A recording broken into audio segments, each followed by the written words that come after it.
Magandang gabi po sa inyong lahat. Good evening everyone. Malaking kagalakan sa Panginoon na patuloy natin siyang sambahin at papurihan sa ating mga buhay, especially kapag tayo ay narito sa ating bahay pananambahan. So, itong nakaraang mga araw ay binabasa ko po yung aklat ng ikalawang kronika, Second Chronicles, in chapter 20. And it's all about King Jehoshaphat, one of the king of Judah. At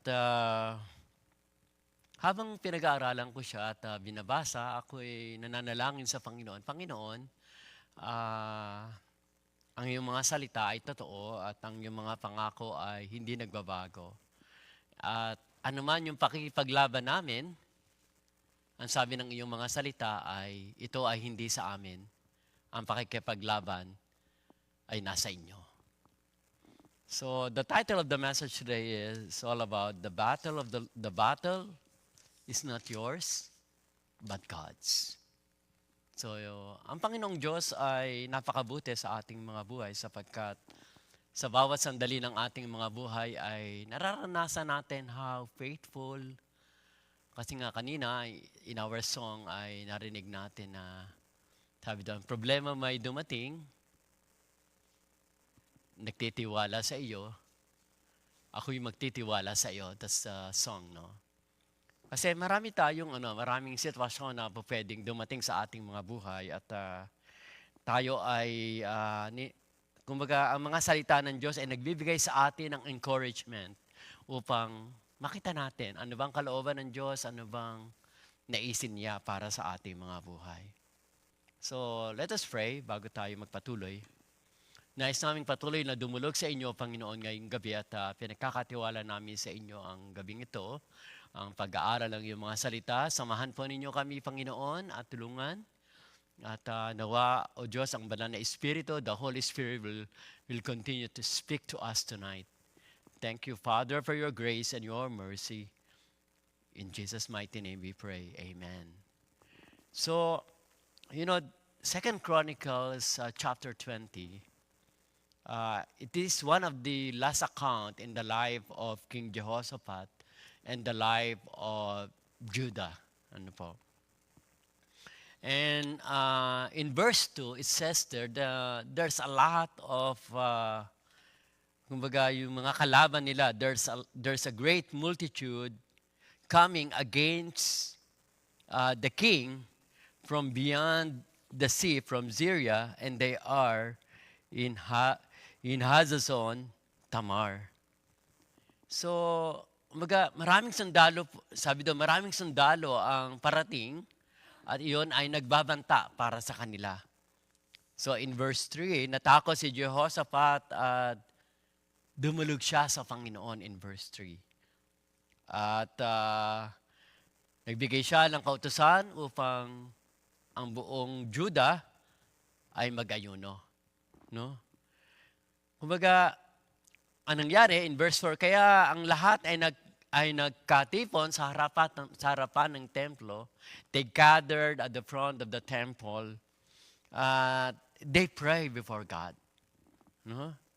At sa kanilang pananalangin, they acknowledge na ang pagtatagumpay sa mga pakikipaglaban ay sa Panginoon. Jehoshaphat said in his prayer, na kung may sako naman na dumating o labanan, kasamaan o tagutom, ay ang sabi ng salita ng Diyos ay kami ay humingi ng tulong sa inyo sa anumang aming kailangan. At ang sabi ng salita ng Diyos, sabi ni Jehoshaphat sa kanyang panalangin, kami ay inyong ililigtas. So in verse 12, sinabi po doon sa kanyang panalangin ni Jehoshaphat na wala silang kakayanan humarap sa napakaraming mga sundalo. They don't have the capability para labanan ang lahat ng kanilang mga kaaway na dumarating. Sabi doon sa verse 12 in English, O our God, will you not judge them? For we have no power against this great multitude. that is coming against us, nor do we know what to do, but our eyes are upon you. Amen. So sabi doon kinikilala ni Jehoshaphat na wala siyang magagawa, no? At ang kaniyang buong at ang hukbo at ang buong Huda ay walang magagawa at kila'y nagtitiwala at kinikilala na yung magagawa ng Diyos sa kanilang mga buhay. And then in verse 13 hanggang doon sa verse 17, nagpahayag ang Panginoon sa pamamagitan ng isang anak ni Zachariah na si Jahashel at ang yung pong pagtuturo at guidance na binigay ng Panginoon sa kanila. Ang sabi po doon huwag kayong matakot o sabi doon ay manghina dahil dahil sa napakaraming sundalo, dahil ang pakikipaglaban ay hindi sa inyo, kundi sa Diyos. Sabi po doon sa verse 15, ang sabi po doon, and he said, listen, all of you of Judah and your inhabitants of Jerusalem, and you, King Jehoshaphat, thus says the Lord to you, do not be afraid nor dismayed because of this great multitude, for the battle is not yours, but God's. Amen. So makita natin, then in verse 17 to 18, ipinahayag ni Jahashel na sabi niya, hindi na ninyo kailangan na makipaglaban. Maganda lang kayo, magpakatatag at basta ninyo ang pagtatagumpay na ibibigay ng Panginoon. At inulit-ulit, sabi doon, huwag kayong matakot at manghina, harapin ninyo sila bukas at ang Panginoon ay sasama sa inyo. Amen. Napakaganda ng sinasabi ng salita ng Diyos. And then, in verse 18, matapos silang marinig yung pagkapahayag ni Jahashel sa guidance ng Espiritu ng Diyos, ang lahat ay lumuhod sa pagsamba sa Panginoong Diyos. Let us read it in English. Sabi doon, and Jehoshaphat bowed his head with his face to the ground, and all Judah and the inhabitants of Jerusalem bowed before the Lord, worshiping the Lord. Amen. So, and then in verse 20, kinabukasan, Jehoshaphat said, maniwala kayo sa Panginoon na iyong Diyos at magpakatatag kayo, maniwala kayo sa mga propeta at magtatagumpay kayo. Amen. Napakaganda, po? Sabi doon. So, kinabukasan, haharap na sila para labanan yung great multitude na yon at ng mga sundalo. At ang sinasabi ni Jehoshaphat, sabi doon sa verse 20, sabi doon, hear me, O Judah, and your inhabitants of Jerusalem. Believe in the Lord your God, and you shall be established. Believe His prophets, and you shall prosper. So, ang Panginoon ay siyang magtatagumpay. So, ano yung mga paghahanda na kanilang ginawa? In verse 21, so, pumili si Jehoshaphat ng mga awit upang purihin ang Diyos. At alam niyo po ba yung kanilang inaawit ng mga oras na yon? Ito po yung sinabi ni Brother Willie kanina. Sabi doon, praise the Lord, for His mercy endures forever. Amen. No? Purihin ang Diyos sapagkat ang kanyang kahabagan ay nananatili magpakailang-kailan pa man. So ano nangyari? So hindi na nga talaga sila nakipaglaban sa great multitude na ito. At sila mismo ay naglaban-laban at sila ay nangamatay. Ano po? So as a result, ano po yung naging bunga? According to verse 27, sabi doon ay, ang lahat ay naging masaya dahil sa pagtatagumpay na ibinigay ng Panginoon sa kanila. At sabi doon, at in verse 29 to 30, may kapayapaan ng paghahari ni Jehoshaphat sapagkat narinig ng lahat ng kaharian kung paano pinaglaban ng Diyos. Amen. Sabi po doon sa verse 29 and 30. Sabi, and the fear of God was on all the kingdoms of those countries when they heard that the Lord had fought against the enemies of Israel. Then the realm of Jehoshaphat was quiet, for his God gave him rest all around. Amen. So habang binabasa ko pa itong 2 Chronicles chapter 20, ay sabi doon, ano po ba talaga, Panginoon, ang inyong mensahe para sa bawat isa sa amin? And the first part of the message really reminds us na sabi po doon sa Psalms 34 verse 18, the Lord is near to the brokenhearted and save those who are crushed in spirit. So sabi doon, ang Panginoon ay malapit doon sa mga tao na broken-hearted or crushed in spirit, according to Psalms 34 verse 18. No? At ganito ang nangyari kina Jehoshaphat. No? They came before the Lord kasama ng buong Israel, kasama ng buong Judah. At alam niyo po ba, when I was reading the book of this story, so babae, lalaki, pati ang mga sanggol ay kasama, no, na lumapit at talagang nagtiwala sa Panginoon. And this serve as a reminder that even in our most challenging times, we are not alone. Our God is near. Amen? That we are not alone, our God is near, offering His very, very presence and salvation to those who are brokenhearted and crushed in the spirit. And this assurance of His nearness and care is a source of strength and hope for believers that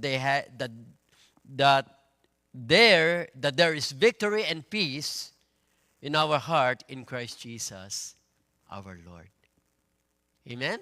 Merong pagtatagumpay, merong pag-asa dahil ang Diyos ay malapit sa atin at siya yung nangako na hindi tayo iiwan ni pababayaan man. And this is the time when Jehoshaphat and the whole Judah ay dumulog sa Panginoon at nag-ayuno. And then in verse 13 to verse 18, ito yung pagkapahayag ng Panginoon through Jahaziel na nagpapakita sa atin na ang mga pangako ng Panginoon, yung kanyang mga paggabay, His promises, His guidance to us, never fail. Hindi ito mabibigo. No? As we come before Him with a humble heart. The promises of God are rock solid, unequivocal. What does it mean by unequivocal? Hindi nababago, never change. Yung mga pangako ng Panginoon. Ang commitment ng Panginoon, unequivocal. Kasi ang Diyos na tumawag sa atin at nagmahal sa atin is faithful. Siya ay Diyos na tapat. Amen? No? Kaya kanina, nung kinakanta natin, dakilang katapatan Dakila ka, O Diyos, tapat kang ang tunay, magmula pa sa ugat ng aming lahi. Amen. So our God is faithful, and the recipient of all His promises will get the full assurance that what God has pledged will indeed be realized. Amen na yung mga pangako ng Panginoon ay ibibigay ng Diyos sa kanila. Amen. And isa sa mga guidance na sinasabi ng Espiritu ng Diyos kay Jahaziel na pinasasabi kina Haring Jehoshaphat, ang sabi ng, do not be afraid nor dismayed, for the Lord thy God is with you. Amen. So hindi tayo, kumbaga, yung paalalang ito ay para sa ating lahat. For all of us as believers of Jesus Christ, kasi marami tayong mga alalahanin sa buhay, marami tayong mga struggle, marami tayong mga bagay na iniisip. Ano? And even yung ating physical na katawan, especially me, or even my wife, yung pagka above 60 na, ay kakaiba na yung mga nararamdaman. But holding with all the promises of God na hindi tayo dapat matakot at hindi tayo dapat manghina dahil ang Diyos ay sumasa atin. Amen? Our God is always with us. And it says in Isaiah 41:10, one of my favorite verse in the Bible, it says, "Do not be afraid nor dismayed. I will help you and I will strengthen you. I will uphold you in my righteous right hand." Napakasarap na tayo pala'y hawak-hawak ng Panginoon. Napakasarap na alalahanin na ang Diyos ay kasama natin. He promised, His promise that He is with us always assures us that He is in control. Amen. No matter what is happening, and teaching us to believe in Him. Kasi minsan, it's really hard for us to understand. Sabi nga, tayo ay mga mananampalataya kay Kristo, tayo ay mga anak ng Diyos, we are the children of God. So why we're still suffering? Bakit ba tayo ay nakararanas ng mga paghihina, ng mga pagsubok, ng mga problema sa buhay? And the Bible says, all of us, do not be surprised if we will encounter all of those things, because as believers of Jesus Christ, ito yung kumbaga, bahagi ng ating buhay bilang mga mananampalataya kay Kristo. And the Bible says, according to dun sa sinasabi ni Jehoshaphat kay Jehoshaphat at sa mamamayan ng Juda, huwag silang matakot at huwag silang manghina, magtiwala sila sa Panginoon sapagkat ang Diyos ay sa kanila. Amen?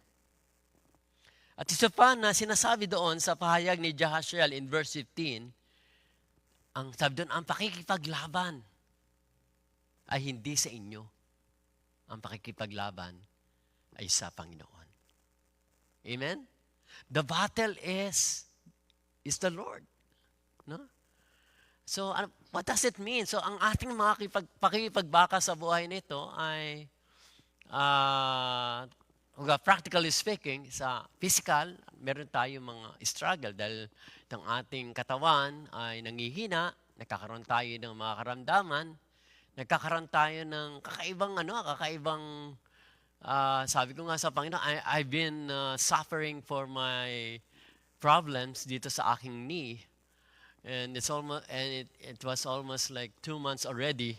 Sabi ko, Panginoon, hanggang kailan ba ito? And sabi sa akin ng physiotherapist, it will take time, no, yung healing. Kasi the more na iminumove mo o ginagalaw mo, mas nakakaramdam ka ng sakit.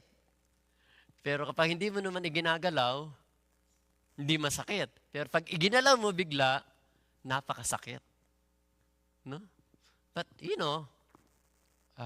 may process ang healing. But ang pakikipaglaban po natin, sa ganito, sa physical na pakikipaglaban, ay wala tayong, ipagkatiwala lamang natin sa Panginoon. And the Bible says as well, yung ating pakikipaglaban, hindi in the flesh, but in a spiritual realm. So, sa spiritual na kalalagayan. In the life of Jehoshaphat, ito'y sinabi ng Panginoon sa kanila, no? That the battle is not yours, but God's. So, ibig sabihin, hindi na nila kailangan gumamit ang kanilang mga sandata para makipaglaban. Ang Panginoon mismo ang gagawa ng lahat ng paraan. Amen? Sometimes we're doing a lot of things in this world. Marami tayong ginagawa para harapin yung yung ating mga espiritual na pakikipagbaka sa buhay na ito. At hindi tayo magtatagumpay. Malibang, we really acknowledge ang magagawa ng Diyos sa buhay natin. We really acknowledge His promises in our life. We really acknowledge na mayroong pagtatagumpay na mayroong maibibigay ang Diyos sa ating mga buhay. So we can really see here, as believers of Jesus Christ, as His children, He promised that God defeated already all the enemies. For he is the source of might and power, who determines as well the outcome of the battle, displaying and bringing himself the glory. Sabihin, sa bawat pakikipaglaban po natin, bawat pakikipaglaban, huwag natin kalimutan, ang Diyos ang nasa unahan natin. Ang Diyos ang siyang talagang tunay na lumalaban para sa lahat ng bagay na dumarating sa ating mga buhay. At dahil doon, meron itong pagtatagumpay. And lastly, napakaganda ng ginawa ni na King Jehoshaphat. Ano po yung kanilang ginawa? After they heard yung mensahe ng Panginoon through Jahaziel, sabi po doon dito po sa verse 18, ang sabi po doon, and Jehoshaphat bowed his head with his face to the ground, and all Judah and the inhabitants of Jerusalem bowed before the Lord, worshiping the Lord. Amen. Anong ginawa nila? Sila'y sumamba sa Panginoon. Kasi ano yan wala pa sila sa pakikipaglaban. Actually, ito'y pagpapahayag pa lamang ng Panginoon. At yung kanilang ginawang pagsamba sa Panginoong Diyos ay pagpapatunay ng kanilang pagtitiwala na ang Diyos na kanilang nakilala ay mayroong magagawa sa kanilang mga buhay. Amen?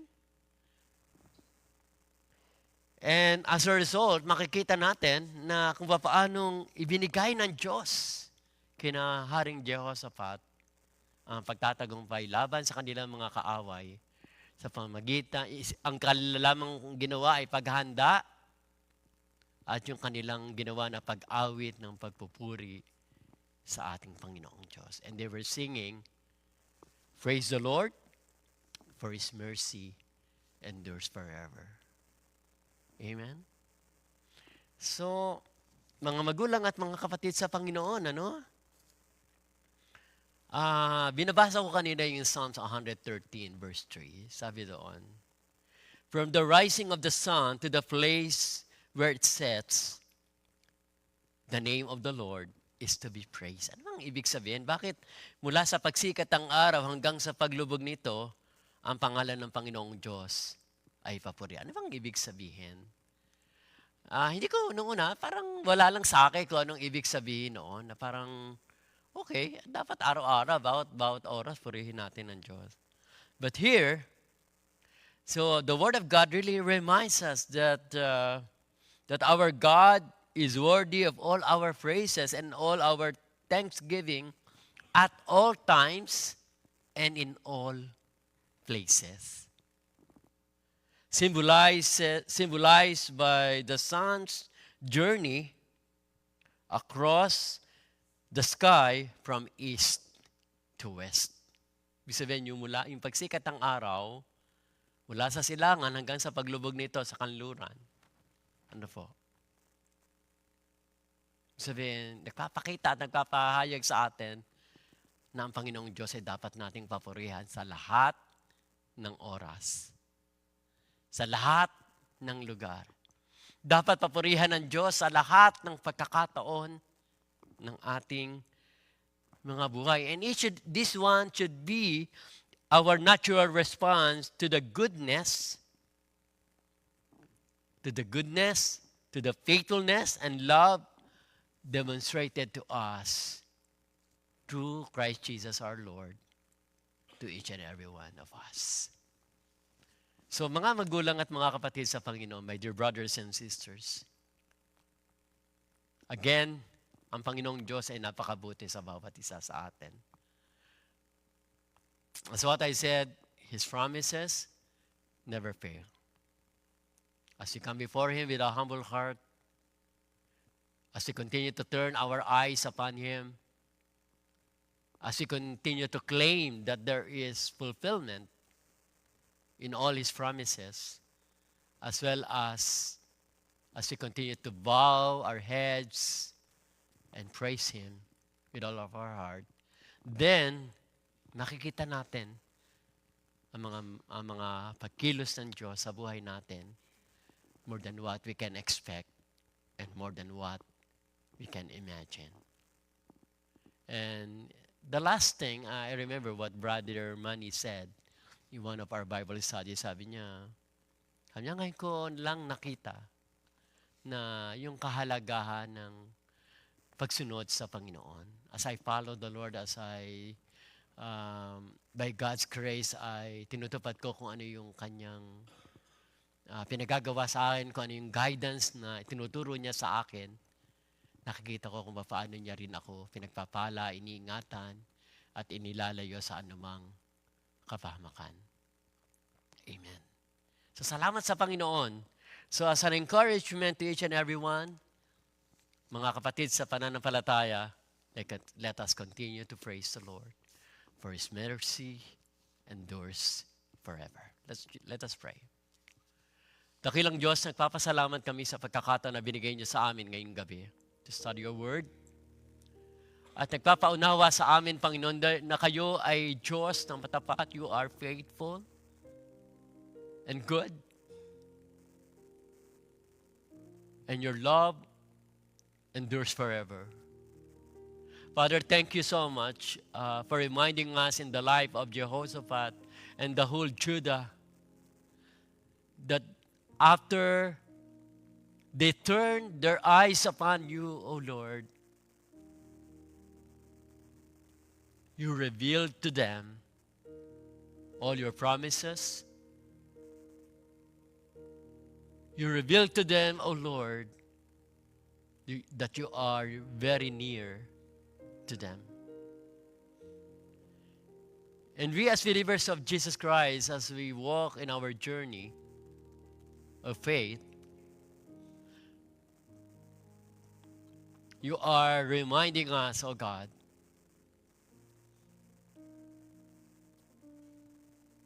to live by faith, to worship you, and to claim the fulfillment of your words in our lives. Father, thank you that there is always victory and hope in your name.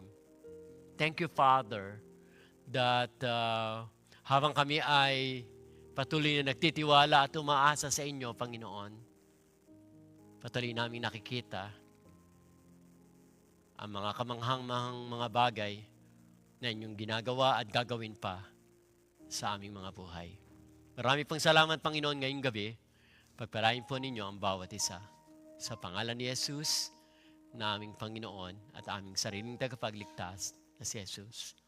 And everybody will say, Amen. Amen. Salamat sa Panginoon.